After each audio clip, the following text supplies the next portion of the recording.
What's up, YouTube? Mike here, bringing you another awesome video. The world of handheld gaming has always been a bit of a mixed bag. You've got your mainstream titans like the Nintendo Switch, and then there's a vast array of niche devices, many of which are hit or miss. In the midst of this cluttered market, AYANEO has steadily carved out a reputation for itself as the brand that delivers premium handhelds with a modern aesthetic, a build quality that feels like you're holding something crafted by artisans rather than churned out by a factory line, and performance that, quite frankly, is more than what most of us actually need. And that brings us to the AYANEO Pocket Micro, a device that's trying to strike the elusive balance between affordability and luxury in the Android handheld space. So, is it worth your attention, or is it just another flashy gadget that will collect dust after a few months? The journey to affordable premium. AYANEO's Pocket Micro is the company's first attempt at a more affordable Android handheld, a venture that has piqued the curiosity of many in the gaming community, especially after their high-end offerings like the AYANEO 2. This time around, AYANEO's mission was to create a device that wouldn't break the bank but still maintain the high standards the company is known for. Enter the AYANEO Pocket Micro, a sleek, modern handheld built with top-notch materials and designed to handle retro emulation with ease. After speaking with Arthur Zhang, the CEO of AYANEO, my curiosity was piqued. How could they possibly deliver a device that promises so much at a price point of $219? The promise was tantalizing: a metal shell, hall-sensing joysticks, a stunning display with a wraparound glass front, and a custom-built front end to organize your games. All this sounded like a dream come true for handheld enthusiasts, but the question remained, could AYANEO really deliver on this promise? Now, having spent ample time with the device, it's time to go into the nitty-gritty details. I'll share what I loved, what I didn't, and whether this device is worth your hard-earned cash in an increasingly crowded market. Before we get started, please like the video if you're excited, and don't forget to subscribe for more updates and cool videos. First impressions: beauty in the palm of your hand. One of the first things you'll notice about the AYANEO Pocket Micro is just how stunning it is. AYANEO has a knack for crafting handhelds that don't just look good. They look like they belong in a museum. The Pocket Micro is no exception. Inspired by the Game Boy Micro, this handheld is designed to be portable, stylish, and functional. It's not exactly micro, though. It's more akin to the size of a typical smartphone with the same thickness as a deck of cards. It's pocketable, sure, but more for larger pockets. When the community got wind of this device, one of the most common questions we received was about its comfort due to its square, angular design. The Pocket Micro is indeed sharp, literally. The squared corners and flat design are not exactly ergonomic, but they're not supposed to be. This isn't a device you're meant to play for hours on end. It's more of a pick-up-and-play device, perfect for short gaming sessions. The small battery capacity, 2600 mAh, reinforces this, as you'll get about 4 to 6 hours of gameplay on a single charge, depending on what you're playing. The sharp edges might become uncomfortable during extended sessions, but for shorter gaming bursts, the design works just fine. A work of art, build quality, and design. Let's talk about the build quality, which is where AYANEO truly excels. The Pocket Micro is wrapped in CNC aluminum alloy, giving it a premium feel that's unmatched by most handhelds in this price range. The precision of the CNC machining is evident. There's not a single misaligned cut or scratch on this device. The aluminum shell is flawless, and the metal adds a heft to the device that makes it feel substantial without being cumbersome. The front of the device is dominated by a solid block of glass that wraps around the buttons, adding to the premium aesthetic. This glass front is quickly becoming a signature feature in AYANEO's designs, and it's easy to see why. It looks absolutely stunning. Despite AYANEO's disclaimer that the buttons might not be of the best quality, I found no issues with them. The D-pad has good diagonal movement, though you do need to dip your thumbs over the analog sticks to avoid accidental inputs. This happened to me a few times during fast-paced games, which can be a bit frustrating. The hall-sensing analog sticks are another standout feature. They sit high out of the shell, which gives them increased movement, but this also sacrifices portability. I would have preferred the sticks to sit a bit deeper in the shell, as they can get in the way when you're playing or transporting the device. Nobody likes snagging their sticks on things when putting the device in a bag or pocket. The rest of the buttons are located on the edge of the chin, raised just enough so they're easy to press, but not so much that they can be accidentally activated when the device is standing up.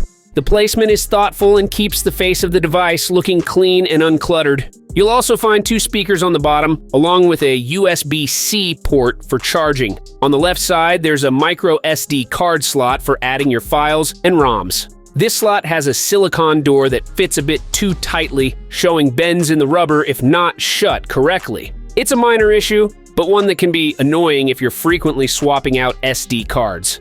The top of the device houses the shoulder buttons which, despite their slim design, feel sturdy and responsive. They're not analog triggers, but they work well for the types of games this device is meant to play. Between the triggers, you'll find a volume button, a large ventilation grill, and a fingerprint reader for securing your Android OS. The fingerprint reader is a nice touch, adding to the premium feel of the device. The back of the Pocket Micro features another large ventilation grill. When the fan kicks in at max speed, there's no ignoring it, it's loud.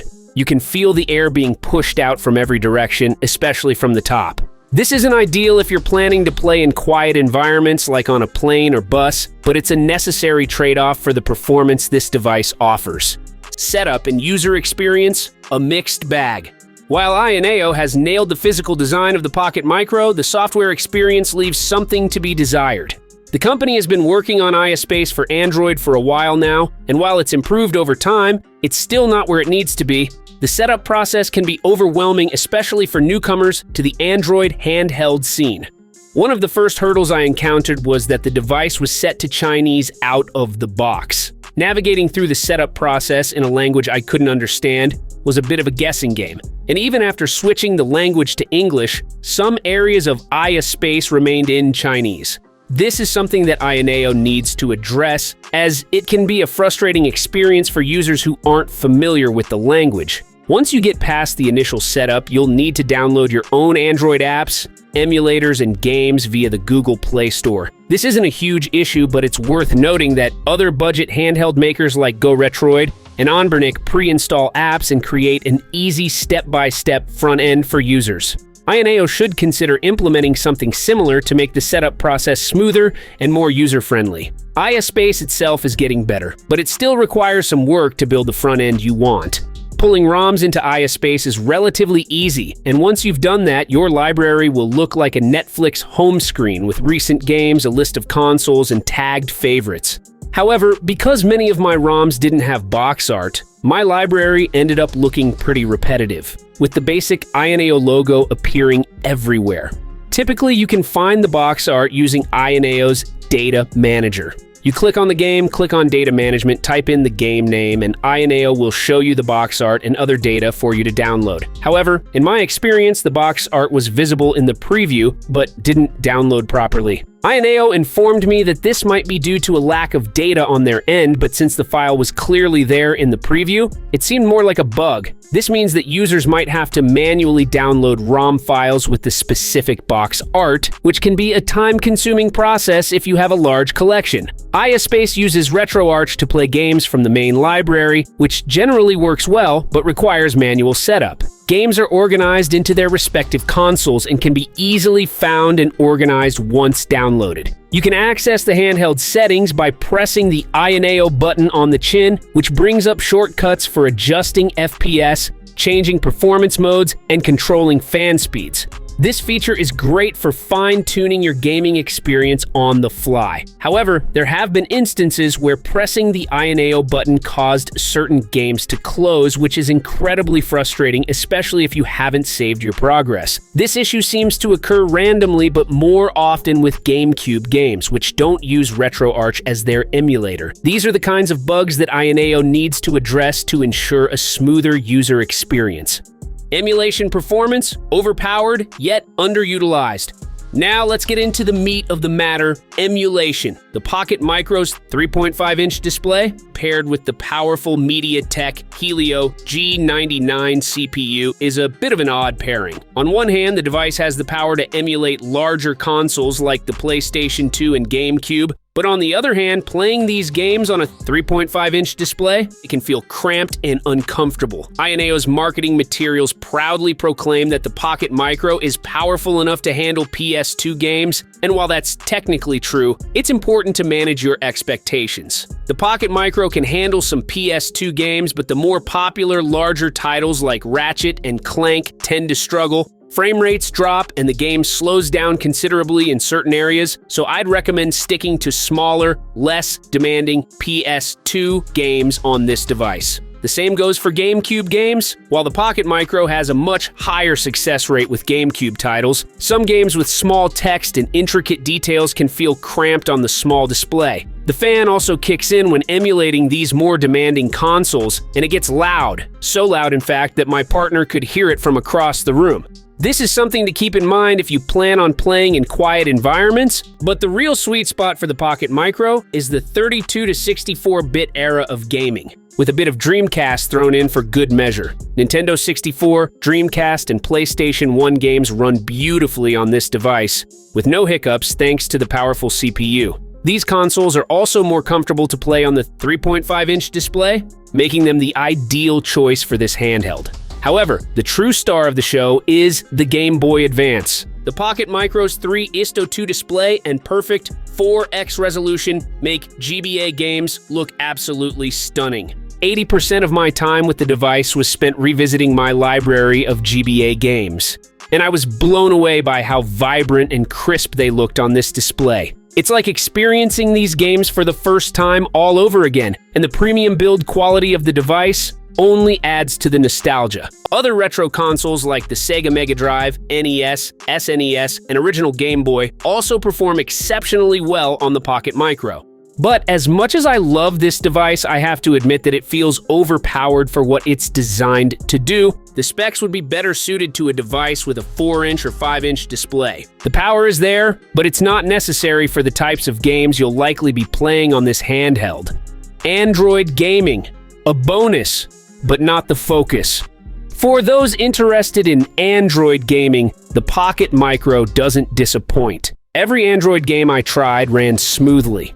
While I may have complained about the specs being overkill for retro gaming, they certainly come in handy for larger Android games. I'm not a big fan of larger Android games, but I do enjoy titles like Stardew Valley, Minecraft, and Diablo, which require a bit more CPU power. The Pocket Micro handled these games with ease, though the 3.5-inch display does struggle to pair nicely with some Android titles.